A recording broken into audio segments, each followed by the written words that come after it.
Salesflare, and this is Founder Coffee. Every 2 weeks, I have coffee with a different founder. We discuss life, passions, learnings, in an intimate talk, getting to know the person behind the company. For the second episode, I talked with Hubert Palan of Productboard. I met Hubert about a year and a half ago at TechCrunch Disrupt at San Francisco, and I've been considering using Productboard to professionalize product management at Salesflare ever since. Hubert is a product guy and a thinker at heart. His vision is more excellent products through better product management. We mainly talk about what motivates him, how he manages Productboard, and where he looks for inspiration. Welcome to Founder Coffee. Hi Hubert, great to have you on Founder Coffee. Hi. You are founder of Productboard. For those who don't know Productboard yet, what does your company do? Sure. Yeah, thanks for having me. This is a pleasure. At Productboard, we help product teams and product makers make really excellent products, products that matter to people. And that's kind of a visionary statement. What it means in day-to-day is that our customers, product teams at some of the leading companies out there use us to centralize research and user feedback and understand what really matters to their customers by the means of having a centralized repository for insights from the market and customers and prospects and what sales team is hearing, what customer success or customer support team, professional services teams are hearing. And then based on that, prioritize ideas, feature requirements, organize them in a hierarchy that's actually manageable, unlike flat backlog somewhere in Jira. You can create an organized hierarchy in Productboard and then put it on the roadmap and make sure that everyone around the company is aligned about what's being built and why. And we also have a portal that our customers can set up to collect insights from their customers kind of without doing the interviews or without talking with customers directly. So it kind of helps you collect the insights at scale. Yeah. Cool. So in short, it kind of centralizes and professionalizes product. It's a CRM. It's a CRM for product management. Yeah. If you want to put it in a very short way. So, product managers at Zendesk or Shopify are our customers, and that's their go-to tool. Every day they go there and they go to find out what's new, what customers are saying. If they want to make a prioritization decision, they see all the features that are being considered, and then ultimately, what's the prioritized, what's the status, how it's progressing. So it's product brain of the company. Yeah, and you don't need to use different tools to manage all these things. Correct. Yeah. No spreadsheets, no PowerPoints, no Evernote notes, emails floating everywhere. It's all in one place. Got it. Is your personal background in product management or? Yeah. So I got master's in computer science and software engineering, and then MBA at Berkeley. So I kind of bridged the tech and business worlds.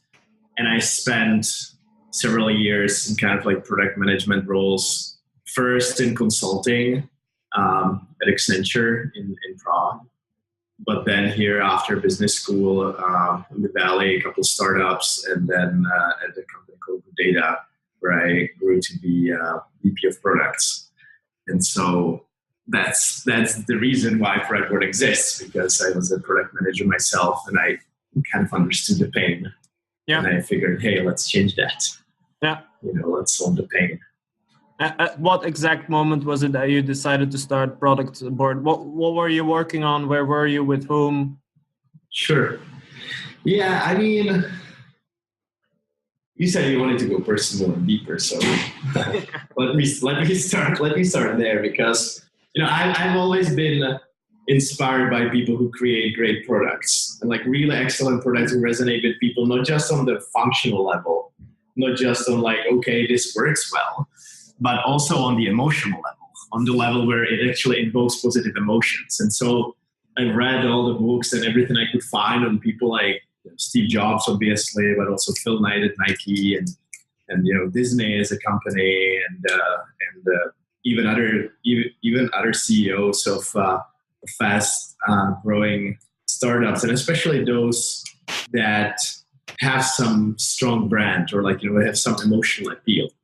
And the inspiration for me was I always thought, what it must have been like when Steve Jobs walked on the stage and launched the first iPhone. And I know that Apple is obviously overused analogy, but the thought there was how was the sense of pride and fulfillment and accomplishment, because the whole team knew that this is gonna fundamentally change lives of so many people. Mm-hmm. And the reason why they knew was because they really understood very well the needs of the customers, because they spent so many times analyzing and prototyping and testing and tinkering with so many different versions, and they really put a lot of effort and a lot of focus into creating something delightful. And that's something that I always was wondering. And then when I after business school, and after Steve Blank, the founder of Lean Startup, was my professor at Berkeley, and so it was the whole Lean Startup movement was happening, and get out of the building and talk with customers and all that.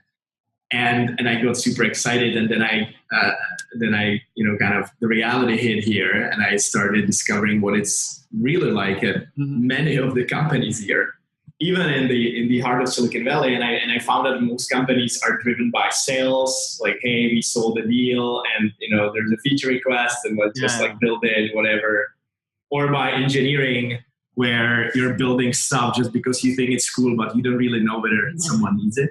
Totally. And in the company where I was at, Good Data, we were building cool BI platform, but the culture was predominantly sales culture, and I was frustrated by that. I wanted to kind of make sure that the decisions are based on the understanding of real customer needs, as opposed to what was sold by the sales team that just they would sell it to anybody. Yeah. And so that was the inspiration. The inspiration was, hey, let's create a system. And of course, if you have a founder who just tells you, shut up, and this is what you need to do, and that's how product management is done, then you're kind of stuck. And you first need to figure out how to, create a moment of revelation, or enlightenment first, and then slowly go and change the culture throughout the company and change it into kind of the product driven, the customer driven, right? Make sure that you understand that you have the deep insight, and that you have solid product strategy, and then you can execute. Anyway, long answer, but that was the motivation. So the company where I was at was a B2B SaaS company, $100 million or $75 million raised by the time I left, and recent Horowitz and top investors. And I got to see many of our customers' business, because we're a BI platform. So I would interact on a daily basis with senior leadership at other companies who were analyzing their own businesses. And so I got to see how they operate and how they run their product teams as well. Yeah. And so that was the motivation. I thought, come on, we have all these task management tools like Jira and Pivotal Tracker that are great for engineering, but there's nothing that would help you with deciding what should be on top of the backlog in the first place. Yeah, exactly. You have a tool to manage your customers, one to manage your development, but the product management kind of falls in between. Yeah. Where's the system where you have, in most engineering task management systems, you have entities in the logical model, like feature, story, task, it's all solution centric. It's all, okay, here's the solution space. Here are all the features that you want to build. Let's break them down into manageable chunks, and let's push them through the engineering pipeline. Mm-hmm. But there's no entity of a customer, of a need or problem, of an importance or urgency, competitor, none of the stuff that product management is tracking isn't represented in the fundamental in the logical data model of those systems. Mm-hmm. You have some of the stuff in CRM systems, there you have customers, but it's very sales focused. It's about what happens before they become customer, and it's the stages and so on. Yeah. So that was the motivation. That was the motivation for me. Create a system that will, I told that story with Steve Jobs, create a system that will help people have this little bit sense of pride and accomplishment for every feature that you launch as a product person. have something that will back your decisions, have something that will give you confidence, or something that will create transparency around the whole team.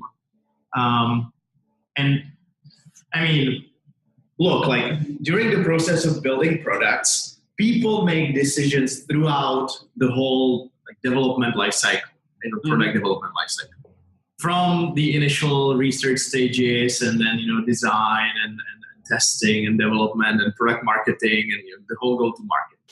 And if everyone throughout this lifecycle isn't very well aligned around what are the needs of the customers, and if all the people don't understand very well the customers, what matters to them, then they will inevitably make the wrong decisions throughout the product development process. Like, maybe they choose the wrong copy in the UX because they don't understand the tone that they should be talking to the customers. Got it. Maybe they design the feature in a little different way that is optimal, or that because they don't understand how, especially if the designer is not the user. If you're building like a B2B system and you're designing system for someone who is not you, then it's more difficult. And so creating this shared understanding for everyone on the team, only then the excellent products can happen. It's a nice. And I talked to a guy who was he's an advisor of mine, and he was at Apple 20 years ago. He was on the QA team there, and he said, "Look, the difference there was that typically the QA quality assurance team, the responsibility is, look, here's the spec and test it against the spec. Right? Does it work as specified?" And he said that the difference there when he was there was that his job wasn't to sign off on the spec. His job was to sign off on, is the customer going to use it the way it's built? Yeah. And that creates a very different mindset, because suddenly you are asked to think about what matters to the customers and the real use case, the real flow, as opposed to just what's in the spec. And so it's a subtle shift, but it has major implications if we create a culture like that. Yeah. We try to cope with it personally by we have issues and features, and that is understandable for development teams. But then there's an in between point where it's not broken. It's not we intend to make it like that, but there's this a UX improvement, we call it, and this is a different type of development jobs we have, is actually making sure that we built it the way that people will actually use it or adapt it the way they would like to, and we take these things more seriously than issues even sometimes. Good. Glad to hear that. We're still doing it without Productboard, but we're looking at it. Sure. You'll come around eventually. Yeah. Everyone will. Have you always known that you wanted to do a startup, or is it something that just came when you were at that BI company? What was the name actually of the BI? Good Data. Good Data. They're still around. Yeah. We use them. I mean, there's some very relevant use cases. They have a good product for some of them. I don't know. I mean, have I always known? Of course, I didn't know. Like anything in life. Like, are you asking me at the age of 8? Did you know that? Always. I know. But always. I mean, from the moment you were actually thinking about professional stuff. Is it something like, I want to start my own company, or did this just come at some moment you're like, I need to break out and start a company? Yeah, I mean, I think that it was on the back of my mind, but the environment where I grew up, like I grew up in Czechoslovakia and then Czech Republic, right? Yeah. I'm almost 40. I'll be 40 this year. And so it wasn't the most entrepreneurial culture to start with, right? So when I got out of college or my master's, I was like, hey, what am I gonna do? I studied computer science, so I wanted to be in the digital world. But then I figured like I want to see how companies are run and how companies operate, and that's why I went to consulting and I joined Accenture as like a system integration consulting, and then switched to like business strategy consulting, but still within, in the technical realm. And then at that moment when I started like seeing how it works at like banks and insurance companies, and these are like large corporations, right? Then I feel like, oh my God, this is terrible, and things can be done so much better. And that was a motivation for me to like, okay, I'm gonna build my own company one day. And I hated, politics, and I hated. I always wanted to be at a company where everyone, including the janitors, would be proud to be working for the company, and where people would be identified with the vision and mission, and what I mean.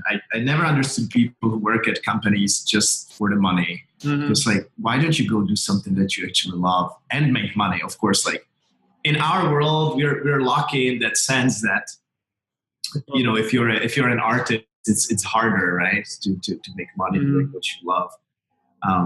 In tech, obviously, that's kind of you get both. Yeah, we can do what we love and earn money if we're successful. Well, right. It's a big if, but they're also there, but they're much smaller. Yeah. The scale. It's the aspect of scale. Yeah. So and it's maybe also more objective than being an artist. As an artist, you create something, and if you can convince people that it's nice, well, probably in our trade there's much more of a. If you build a nice product, at least you have a bigger chance of being successful. Or don't you think so? Do you think it's all marketing? No. I mean, I think that in products, the art, that's kind of the emotional side. And, you kind of create, taste is acquired, but it's also, you can also influence taste of other people. Mm-hmm. If you're consistent, if you have a strong vision, and,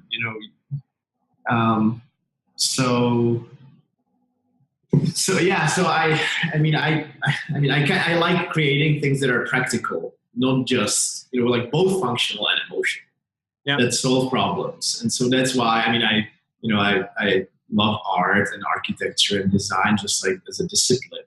Yeah. But ultimately, I want to see it applied to something that advances people's lives. So yeah.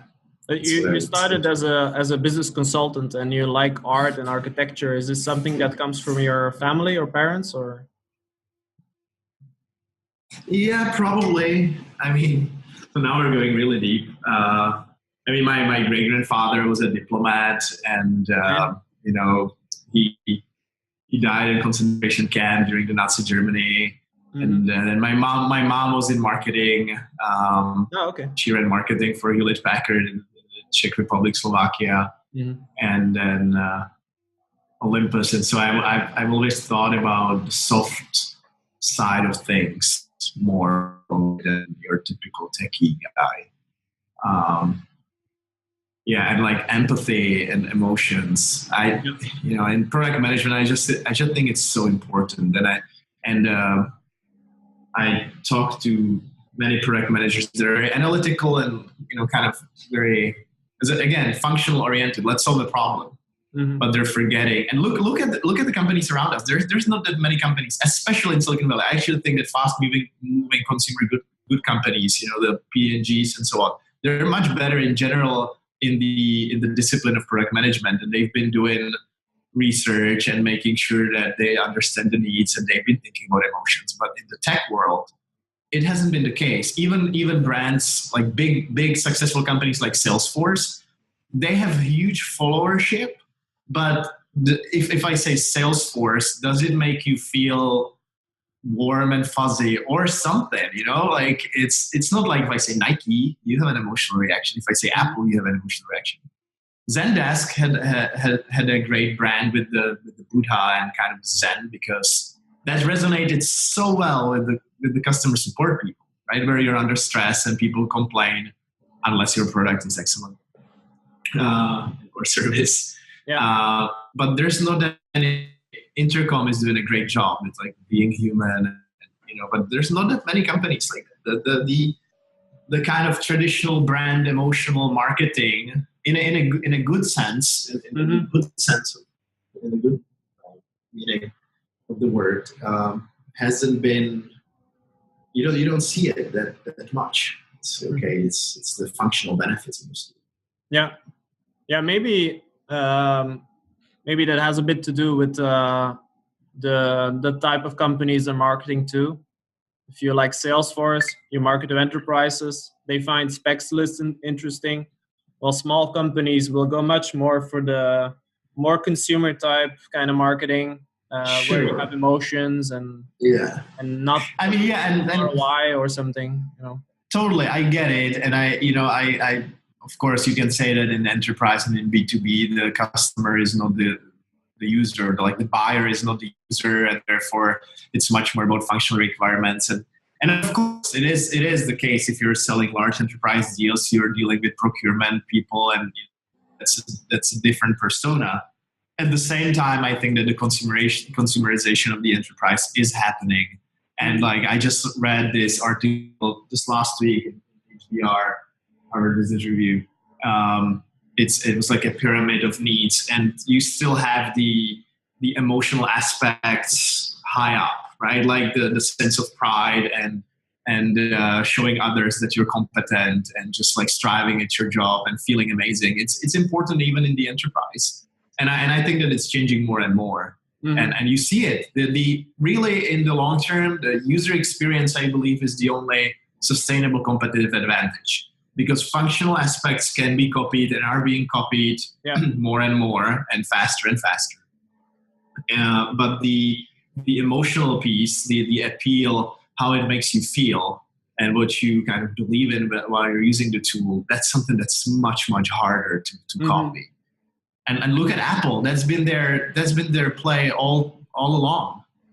That's of course the products are like great in terms of functionality as well, but the emotional appeal, the delight that it creates, that's and of course it's a different segment. There's multiple segments in the market. Not everyone is their ideal target customer, and not everyone cares about that.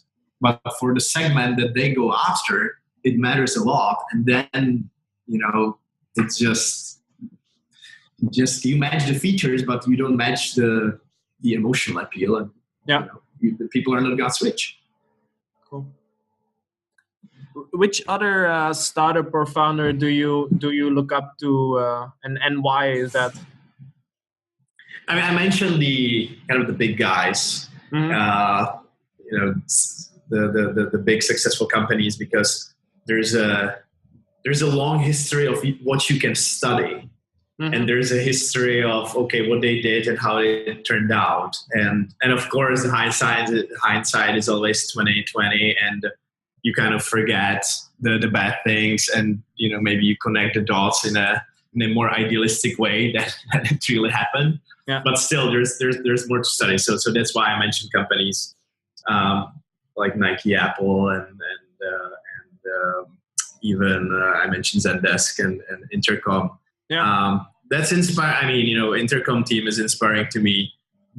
I'll also look though, like, to companies that are in different industries, not necessarily just who's around here in the Valley, but I put together this blog post that it's on my Medium. I collected videos of like 20 top unicorn companies, CEOs, and I put it all on this one feed, and I watched it. I really wanted to see how the CEOs and founders of all these top companies, maybe it was 40, I don't remember, how they are, and I wanted to see them. I wanted to see them speak in real life, because there's so much more you can kind of get, the sense of who they are as people. So. You'll be happy to follow this series as well. Then, the founder of Intercom, well, one of them at least, Des Trainer, is also going to be on. Yeah, I know Des. Des is great. It's going to be cool. Yeah, I just read this book called Mastery, and there's a lot of examples and case studies about like the biggest people overall, right? There's like the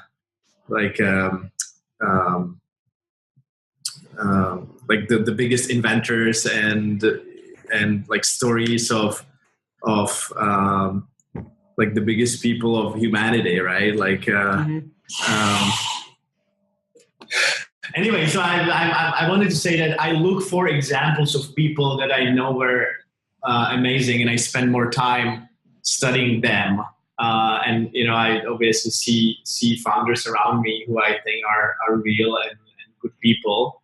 But for me personally, the biggest inspiration comes from people that really dedicated their lives. Whether it's in medicine or architecture or biology, it doesn't matter. But the passion and the focus and the excitement with which they live their lives, and how they really stay focused, and they didn't waste their life doing things that are not important or just like fun. They really realize that life is short and that we need to work hard. And so writers and artists, like the sense of, again, it comes down to excellence for me, and the strive for excellence in everything that you do. So sorry that I didn't give you examples of like recent startup founders that I find inspiring. But like Darwin was super inspiring to me. What he did and the persistence. Yeah. That's cool. So in terms of how this reflects on your ambitions, where do you want to go with Productboard? Is it you want to make it really big, or you want? Yeah, I mean, I think we are creating a whole new category, because this is the product management discipline is at the heart of every company, whether you're creating like digital products or physical products or even services. You are combining the deep customer insight, your strategic approach to how you're gonna get to where you want to go, like how you're gonna follow the vision, the picture perspective, and then the execution. And at every company, there's people who are making like product decisions, right? And it doesn't have to be necessarily someone who has a product manager title, but there are people who make product decisions. And so I think that the market for us is huge, in the sense that whenever we have customers who are not just digital. Our ideal customers are people who are making digital products. Don't take me wrong, like SaaS product or e-commerce platform, or you're building an app, and kind of the fact that software is eating the world and that everything's being digitized helps us. And there's a lot of digital product managers, but we even have customers who, like an RV manufacturer up in Canada, or exoskeleton device company, because physical products, you collect feedback and you improve them as well. You have more constraints. So the reason why I'm saying it is that the market in this sense is big, and product management is kind of one of the last functions in a company that hasn't had a very good tool set, right? Like if you look at, you have CRMs, and you have engineering task management tools, and you have like Workday is in the HR realm, right? And then you have obviously all the like analytics, business intelligence stuff. Then you have marketing automation, you have customer success. All these fields have a dedicated software to help you do the job better. But product management doesn't. Product management has been stuck. And so I think that we have a potential to really own this category. Product excellence. I want companies to think about product management as product excellence. So because your ambition is basically to professionalize product management and have the world with great products. Like there is it's a discipline. Like look, you're an expert in sales, right? Think before CRM, how sales was done. You would have a spreadsheet, you would have a Rolodex, you would have business cards, and you would just try not to forget things. Mm-hmm. And then CRMs, customer relationship management systems, standardized the process, created transparency, increased predictability, lowered the risk that you're not going to hit your number, because you have a system in place. And of course, you always have genius outliers, who will sell because they're just charming and they are the outliers. But most of your sales team is gonna sell well if they have a good process, if they're consistent, and if they do the hard work, right? And then you follow up and you do the day-to-day. And in product management, it's the same thing. I'm not saying that because of a system you will suddenly turn into Apple and you will be churning out the best of the best products. But I'm saying that thanks to a solution like Productboard for product excellence, the chances of launching to the market better products and the chances of eliminate the risk and increasing the predictability of success are going to go up. Mm-hmm. Like in sales, like in customer support, if you suddenly have a system, it's organized, there's transparency. If a product manager leaves your team, the knowledge stays in the company, doesn't walk out of the door. All that is contributing. So that's I think is a big opportunity for us. Yeah, totally. No, it's very nice. It would be great if more software products would actually be better products. Yeah, I tell you what, software is hard in the sense that it has much lower constraints than hardware products. Because if you have, there's this joke in the design world, right? There's always this picture floating around with a remote control with 100 buttons of it or whatever, 20 buttons on it. And that really you need just two to change the channels and change the volume or something like that.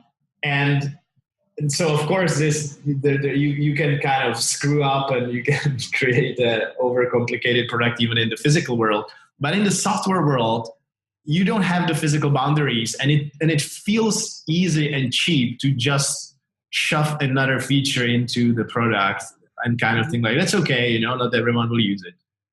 And that's the danger, and that's why it's harder, because the constraints are much more relaxed. And if you do it right, you can actually create infinite variations of your product, and the user experience wouldn't be impacted for any of the customer segments that you're serving, as long as they wouldn't be exposed to the complexity of all the different variations. Mm-hmm. The only problem is, and it is theoretically achievable. The only problem is that it's very difficult to create a product like that and make sure that the features are really hidden completely, so that you don't end up with the ribbon in Microsoft Office, right, where you have so much stuff and you don't need most of it. So if I didn't see it, if I'm not the type of customer who needs it, I shouldn't even see it, and then it's fine. But that's not the reality. That's not how the software products are built these days, unfortunately. Yeah, they're more built to show a lot of features that people are looking for instead of making it easy to actually use those features. Yeah, most products, not all of them. There are exceptions, but most. Yeah, of course. Cool.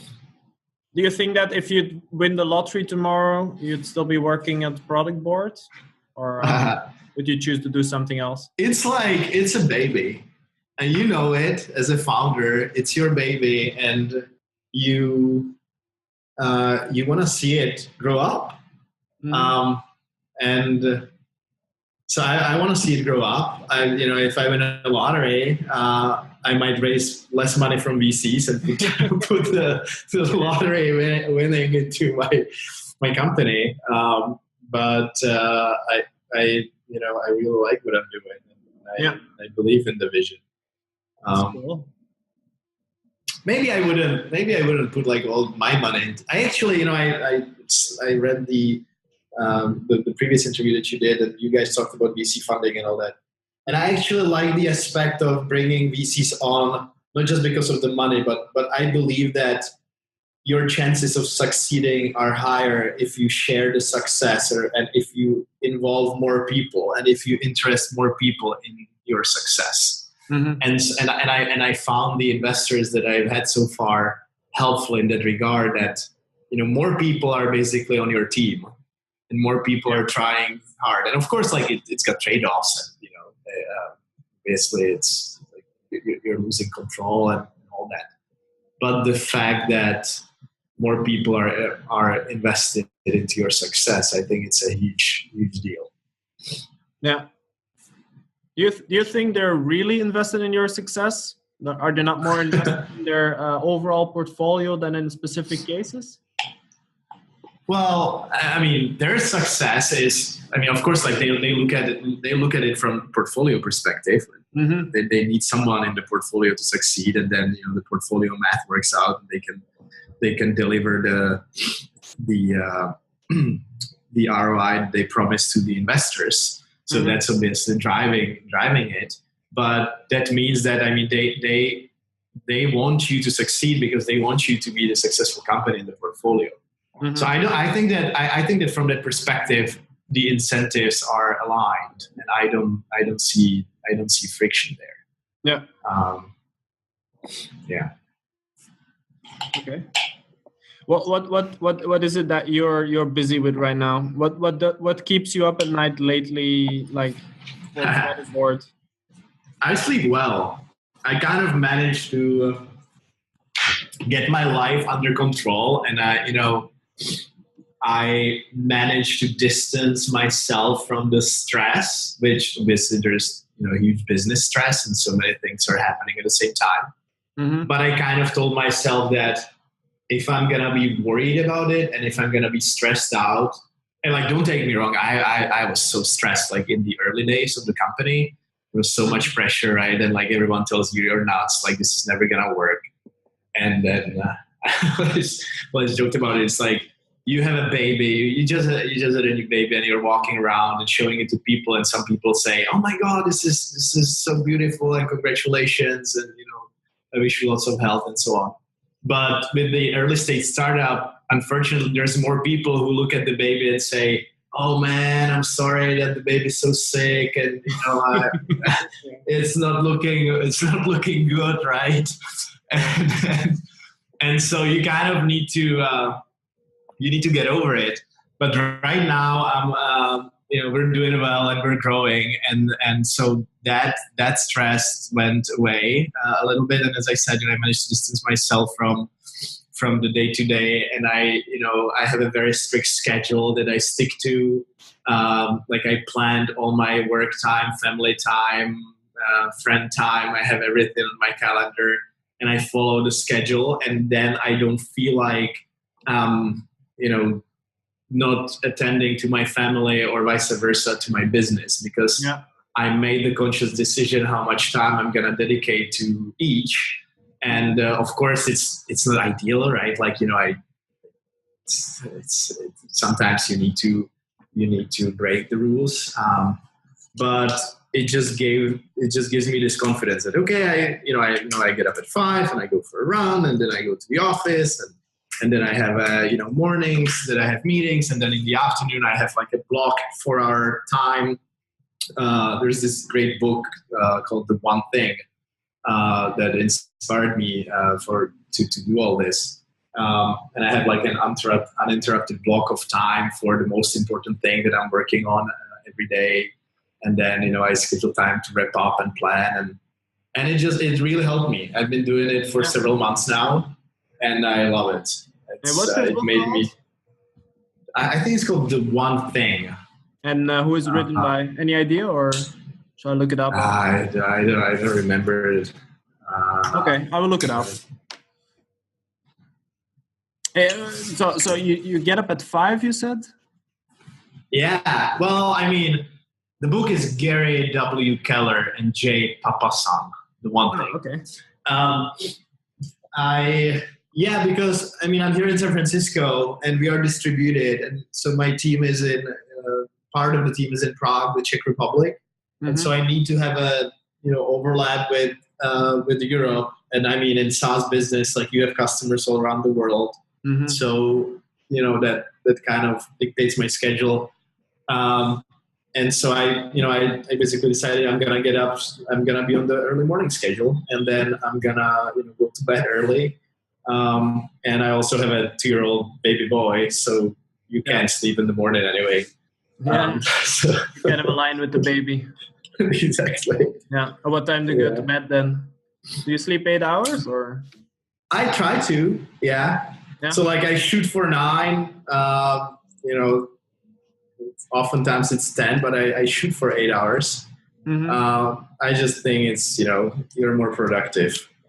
And I've done my crazy years where I didn't sleep much, and I saw the toll, the physical, penalty, and then you make more mistakes and you don't think so clearly, and it's not worth it.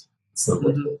And I kind of came to terms, like I said, look, when I work, I'm gonna put the most and like best of my skills and effort into it. And at the end of the day, what I achieved is what I could have achieved. And like, of course you can always spend more time, but you can do it tomorrow and not, instead of sleeping, because, and again, if there's a big launch, like we had a big product hunt launch in November, and, that was a big deadline, and, we didn't sleep and, all that, but that's like an exception. It's an exception. You don't do that on a regular basis. Yeah. So what do you do to stay sane? You go running, you said? Do you do things also, or is that the thing that works? I run. Yeah, I run and I work out. After my run, there's like this little playground by the lake. I run around and I do, squats and push-ups, and pull-ups and all that stuff. And then I mean, the other relaxation is time with my kid and my wife. It's amazing. Cool. It's a different world. And my wife, she's a nurse practitioner, which is it's kind of like a physician, family doctor, and that gives me also a perspective, because I come from work and I complain like, like this customer is making it so difficult, and the legal contracts, it's there's so much friction, or like I had a bad interview with someone, and she looks at me and she tells me how people are struggling in their lives and dying, and it's a completely different perspective, and so that keeps me in check as well. It's kind of like brings me to reality, and it's not just about making products, obviously, and that vision that I have is it's a big vision, but at the end of the day, you're in a society with the people, or like politics. I pay attention to politics a lot because it just frustrates me that there's so many things that could be done better. Anyway, so it's just like I spend time on that, even though I wouldn't say that politics is relaxing. It's not helping me to relax. No, unfortunately. Yeah. At this point in your startup, what are the responsibilities that you mainly take up? What do you spend your day on? Sure. I mean, mostly it's hiring, because we're growing and we just need help on so many fronts. So I spend most of my time hiring, and then I still, we're like 25, I think, right now. And so we still don't have processes for everything. And some of the like more complex legal stuff, I need to be involved and, review contracts. And I like to understand everything that's happening in the company. Maybe I should be delegating that more, but I just don't feel comfortable leaving it just to the lawyers. And so I actually, take the time to really understand every negotiation point that we're discussing with our large enterprise customers. Yeah. So I spend time on that. But that would be like, the biggest things would be hiring, complex contracts, and then of course like processes, and then big chunk is communication, and especially on the distributed team. We have like regular updates, and I make sure that everyone understands what's happening in the company, and that sometimes, and especially if it's distributed teams, and I've seen this, the different teams kind of create their own culture, and there's a danger that like the engineers would start looking down at marketers as like, engineering is the hard shit and stuff. So pardon, and marketing is the easy stuff, and I don't agree with that at all. I think that every part of the company contributes, and I want everyone to understand what's happening. And so we take the time to communicate what's happening, what every team is doing, and making sure that everyone understands the complexities, and everyone can come up with ideas how to improve anything anywhere, whether it's marketing, sales, support, engineering, design. So I spend a lot of time on that, making sure that I kind of know who heard what, and making sure that everyone's involved. So those would be probably the biggest areas. Yeah. What are the main processes you use or tools you use to do this? Do you have things like stand-up meetings? Do you use Slack? Yeah. So we're on Slack. Everything's on Slack. We have regular all hands on a weekly basis. Yeah. The weekly, on monthly frequency, the all hands is more detailed and longer, and there is kind of like wrap up for every month and progress towards the bigger objectives. But on a weekly basis, it's a little more tactical. And then we have a product call where we discuss product specific things. We have a customer success call. We have a marketing call. So all the different parts of the business. But then one thing that we started doing that I really like is that every team sends every day a very short daily update into a Slack channel with just few bullet points of the main things that they achieved that day. And so that's a way for everyone in the company to quickly read it every day in the morning. For me, it's in the morning. In Europe, it's in the afternoon. But to read it and kind of get a pulse of what's happening in the company. Yeah. And I found, and it's been really working well. From my perspective, I feel like I know what's happening, and I highly recommend doing that. Yeah, so that's kind of like a stand-up meeting, but then on a team level instead of an individual level. Yeah, but it's asynchronous, right? So people, when they finish their day, it's not stand-up meeting in the sense that everyone's in the room and standing and kind of. Yeah, but stand-up meetings can be asynchronous as well. Here in the office, we do it synchronous, but you can use a software like Stand-Uply, and you could do it synchronous, and then you just basically do it electronically like you're doing, and it tracks your progress over time. Okay. What you've been doing the day before, what you're going to do the next day, and that way everyone is up to speed with what's happening. What's it called? Stand-Uply? Stand-Uply, yeah. They're pretty cool guys, I think, from Greece. I met them at a few conferences. All right. Yeah, I remember. I saw it somewhere. I'll check it out. Yeah, it's pretty. We also spend a lot of time communicating, because it's really important that everybody knows what everybody's up to. So you need to work as a team. But you mostly talked about communicating, the planning on which what's the schedule for the planning? Do you do it bi-weekly, monthly? Sure. Yeah. We have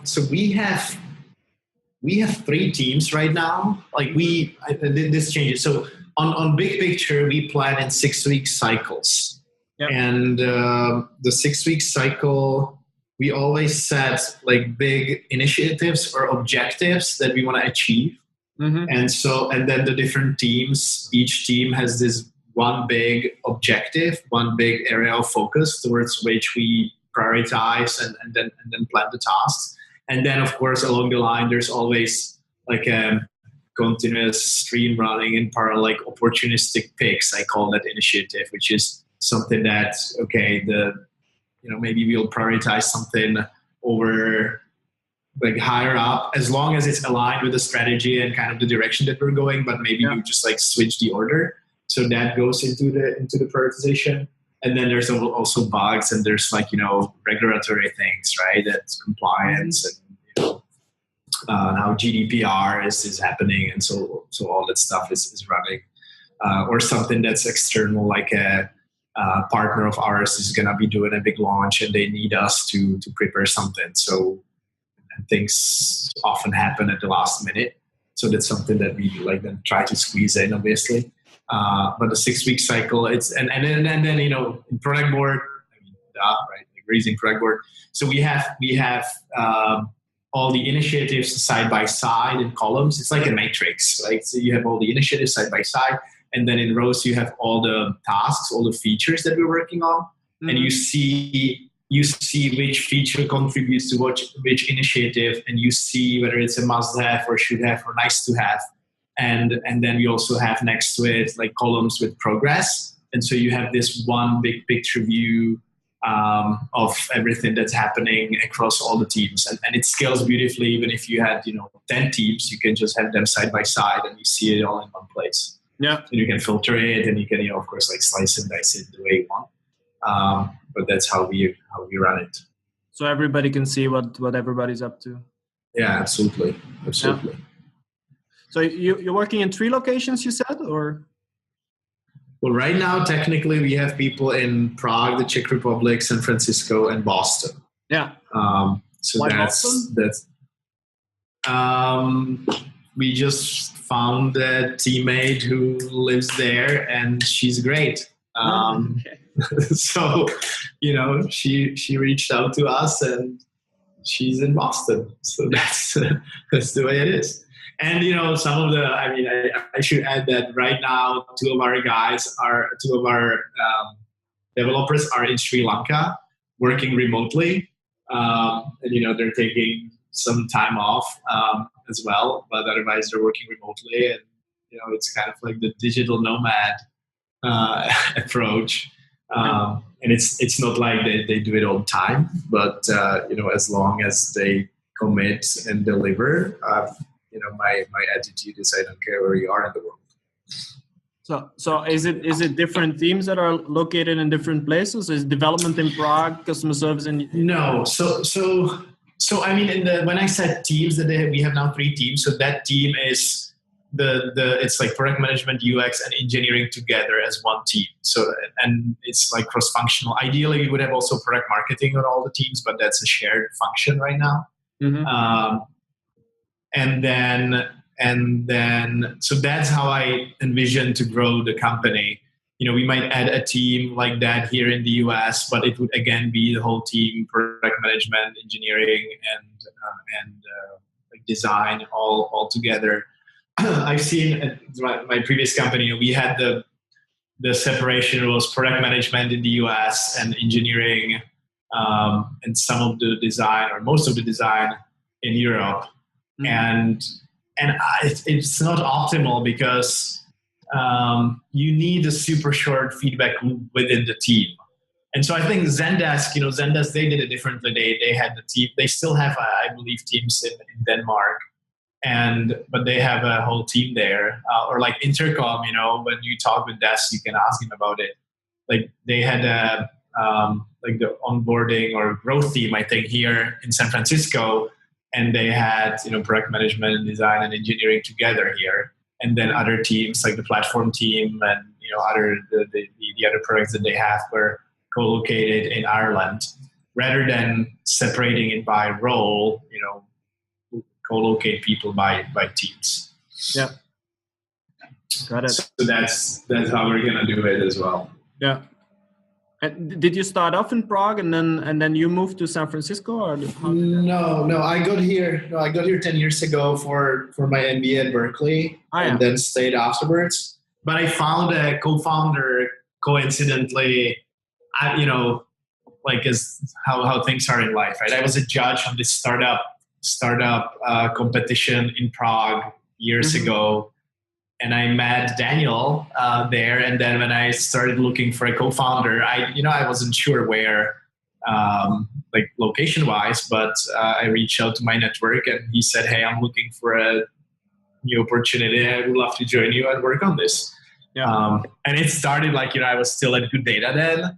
And I posted on Facebook, it's like, a friend of mine is looking for a co-founder or like, for his startup, kind of like secretly. And but then, that's how it started. We started working together and it just went from there. So Daniel's now in Prague. Travel back and forth, but that's how it's set up. So you didn't consciously choose the two locations of the company and Boston neither, it just happened. Yeah, it's just life. Yeah. It's just life. Uh-huh. Nice. Let's start wrapping up. We're almost at 1 hour. Cool. What is the latest book you've read and why did you choose to read it? So I'm kind of like reading multiple books because some I read for enjoyment. So the book Mastery that I just mentioned, I'm almost done with it. It's like at the very end of it. And I really liked it. Again, like we talked about it already, but it's so inspirational to hear stories of people who really achieve mastery in their lives and like really make things happen.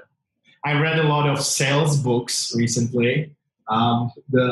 Here on my desk, I have the Sales Acceleration Formula, which is the story of how they built sales at HubSpot. I listen to books. So that's what I like, when I go for the run, I run 5K 3 times a week. And so I listen to audiobooks. Let me quickly pull up what's there. So it's like the Challenger Sale, the Sales Acceleration Formula I mentioned, spin selling, sell or be sold. So I read all these sales books recently. Yeah. And then there's some stuff like I haven't read Alibaba, the house that Jack Ma built. So I have this lined up to read. Then I found this book Insanely Simple, which is the obsession that drives Apple's success, that I haven't read. So I'm definitely going to read that. So it's it's mostly business books, but I try to sneak in some like more Sapiens, great book, A Brief History of Humankind. I read that was awesome. Yeah, I still want to read it as well. Yeah.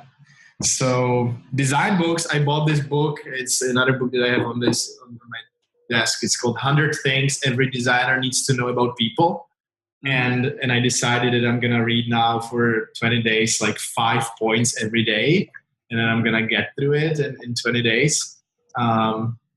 So let's see how that goes. I literally brought it yesterday or 2 days ago. So and I listen to audiobooks like double speed or 1.5 or 1 3/4 to save time, train my brain to do that. So I really enjoy that. Mm-hmm. Is there anything you wish you'd have known when you started out? Oh man, there's so many things. But it's just one thing. One thing. First thing that comes to mind. I don't know. I kind of. One thing that I'm still struggling with when I'm hiring people, I always still judge people or I evaluate them. Like I think of them as myself, and I need to keep reminding myself that different roles need different people. Mm-hmm.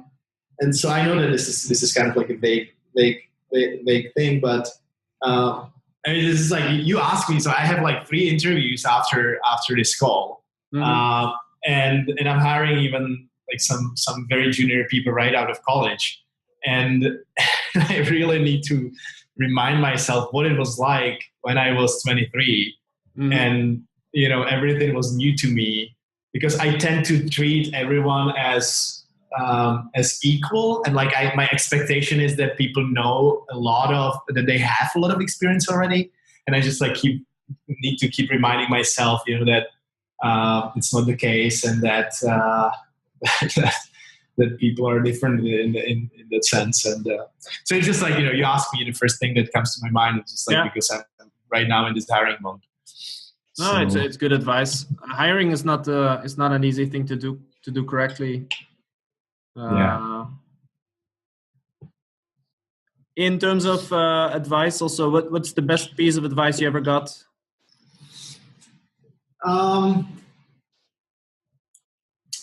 I remember piece of advice that I got is to constantly like build networks and partner with people and just nurture relationships. Mm-hmm. And that's definitely something that like paid off so much in my life. I just mentioned Daniel, my co-founder, right? I met him because I did this free thing, right? Like, I'm going to go and judge a startup competition, and I stayed in touch with people, and that's how it happened. Yeah. Winston, who's here with me, building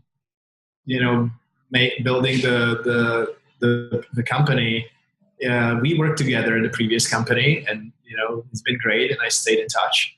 And so just the value of, you never know what you're gonna do in the future, and reaching out to people and staying in touch, nurturing the relationships, being kind of a good citizen. That's been valuable, and I would encourage everyone to do it. And even more so if you're young and starting, it's like the value that your personal network will have for you in the future is so huge. And so you should nurture the relationships, and you should, even not just in your discipline, in your narrow focus that you have, but even outside in different disciplines, because it can only create value for you and give you perspective. And so, I mean, that's the biggest piece. And you take the people that you value the most with you, from company to company, from team to team. And friendships, of course, as well. Nurture friendships. Mm-hmm. Cool. Thank you for the advice. Founder Coffee. My pleasure. Thanks for doing this. This is awesome. I'm really looking forward to listening to the other interviews. That's it for this episode of Founder Coffee. We hope you liked it. Let the world know if you did. Thanks for listening, guys.